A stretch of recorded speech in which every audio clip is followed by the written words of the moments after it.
তোমাদের উপর রমজান মাসে রোজাকে ফরজ করা হলো।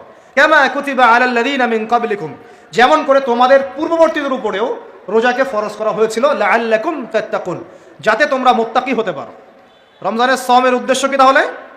মুত্তাকি হওয়া, আল্লাহ ভীরুতা অর্জন করতে পারো, এটা উদ্দেশ্য।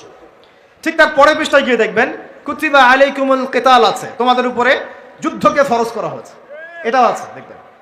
ঠিক এই কারণেই রমজান মাসে বদরের যুদ্ধ সংঘটিত হয়েছে, বলেন আল্লাহু আকবার। এই যে দ্বিতীয় হিজরি কথা বলছি, এই দ্বিতীয় হিজরিতেই কেবলা চেঞ্জ করা হয়েছে, দ্বিতীয় হিজরিতেই রমজানের সওম ফরজ করা হয়েছে, দ্বিতীয় হিজরিতেই বদরের যুদ্ধ হয়েছে। সুবহানাল্লাহ, তিনটার মধ্যে মিল পাচ্ছেন?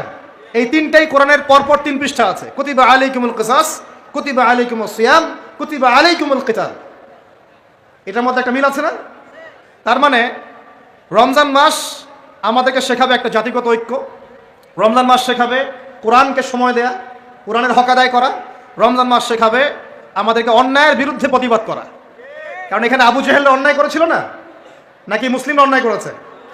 আবু জেহেলের বাহিনী ছিল বদর যুদ্ধে এই প্রান্তে, আর মুসলিম বাহিনী এই প্রান্তে। এই দুই প্রান্তের বাহিনীর মধ্যে কারা অন্যায় করেছিল, কারা জালেম? আবু জেহেলদের বাহিনী জালেম নয়। রমজান মাস কি চেতনা নিয়ে আসলো?